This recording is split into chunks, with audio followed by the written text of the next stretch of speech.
थिए ती सबै क्लोज भयो भन्ने सुन्छु। समय आउनु बाँकी छ। सरकारले जवाफ दिनु पर्ने, दुई तिहाईको सरकार भने हैन र, एकदमै शक्ति छ, जनताले चाहिँ महसुस गर्नुपर्ने गर्ने भने सरकारले जवाफ दिनु पर्यो नि। सरकारको कारणले राजावादीहरू सडकमा आए, प्रतिक्रियावादीहरू आए भन्ने हो। अब 7 महिना अगाडि हामीले सरकार बुझाउँदाखेरि विभिन्न मानिसहरूको गिरफ्तारी भएको थियो। 7 महिना अगाडि सरकार हामीले छोड्दाखेरि बाटोमा भएका सहकारी पीडित, लघुवित्त पीडित, आरती शाहको परिवार, सबै ठाउँबाट आउनुभएका अन्य आन्दोलनकारीहरू सबै खाली थियो। माइतीघर मण्डल बन्द थियो, हामीले त्यसलाई खुला गरेका थियौँ।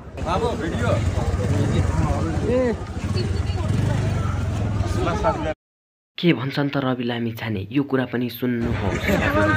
अलिकति राजनीतिक कुरा गरौँ। पूर्व राजाले हिजो ठुलै शक्ति देखाउनु भयो क्यारे, हेरिराख्नु भयो, यसलाई कसरी हेर्नु भएको छ त्यो? मैले यसलाई यता राखौँ।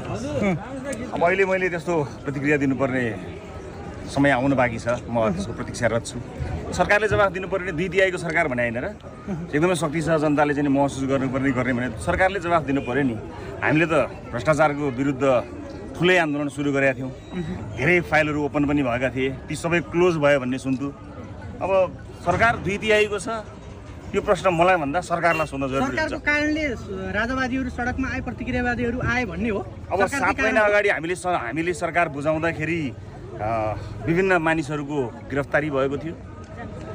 7 महिना अगाडि सरकार हामीले छोड्दाखेरि बाटोमा भएका सहकारी पीडित, लघुवित्त पीडित, आरती शाहको परिवार, सबै ठाउँबाट आउनुभएका अन्य आन्दोलनकारीहरू सबै खाली थियो। माइतीघर मण्डल बन्द थियो, हामीले त्यसलाई खुला गरेका थियौँ। अहिले जवाफ सरकारले दिनु पर्ला नि। मेरो विचारमा सरकारलाई थाहा हुनुपर्ने हो के भइरहेको छ, कस्तो भइरहेको छ भनेर। जनता त हेरिरहेका छन् नि त, के भयो कसो भयो भनेर। त्यो हजारौँ हुल त जनता थियो होला नि, धेरै त जनताको हुल थियो होइन।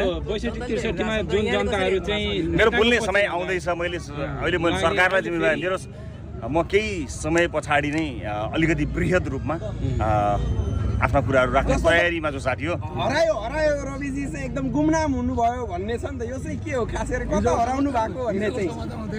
ए होइन, म हराएको छैन, म यतै छु।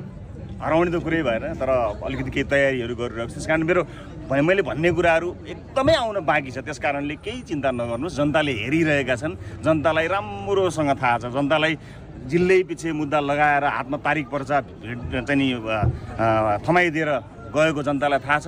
प्रशासकीय अधिकृत रविले बोलेका कुरा कस्ता लागे र कस्तो छन् प्रतिक्रिया पनि दिनुहोला। रवि पठाएको जनतालाई थाहा छ, खाली गाग्री पठाएको जनतालाई थाहा छ, आफ्ना मान्छेको मुद्दा छानी जोगाएको थाहा छ, अर्काको मान्छेलाई छानी जनताले के अरे चाहिँ मुद्दा लगाएको जनतालाई सबै थाहा छ। त्यस कारणले सरकारले जवाफ दिनु पर्यो नि। दुई तिहाई होइन भने के घट्यो, के भयो? म त बाहिर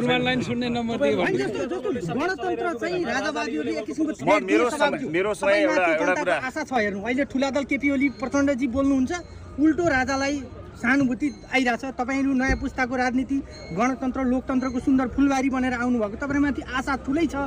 तपाईँले नबोल्ने भने राजावादीहरूसँग त नबोल्ने व्यवस्था जोगाउनु तपाईँहरूको जिम्मा होइन। नबोल्ने कहिले हामीले भनेकै छैनौँ। हामी बोलि नै रहेका छौँ, निरन्तर बोलिरहेका छौँ।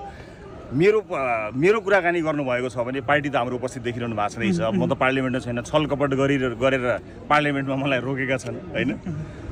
तर बाटो त सजिलो देखाएछ नि। एउटा कुरा चाहिँ तपाईँहरूलाई म भन्छु, मलाई पूर्ण भनेर सरकारले जत्रो खाल्डो खन्यो, सानो मलाई पूर्ण मात्र मिल्ने खाल्डो खनेको भए त मलाई मात्र पूर्ण मिल्थ्यो।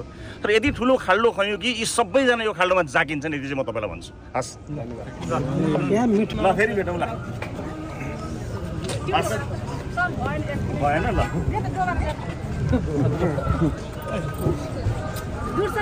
सबैले खिच्नु भएको मलाई दिनुहोस् है फोटो है। ल खिच्दा ल दिइहाल्नु त, ल उहाँले तपाईँलाई दिनुहुन्छ है। झेली गरे भन्नुभयो, तपाईँ कानुनी अधिकार नखोज्नु। झेली गरे भन्नुभयो, कानुनी उपचार खोज्न नजाने।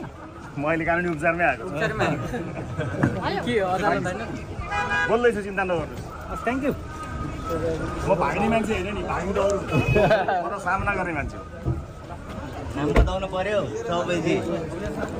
द पावर अफ नो म आज सबैलाई भन्न हाम्रो च्यानललाई लाइक, कमेन्ट र सेयर, सब्सक्राइब गर्न नभुल्नुहोला। धन्यवाद।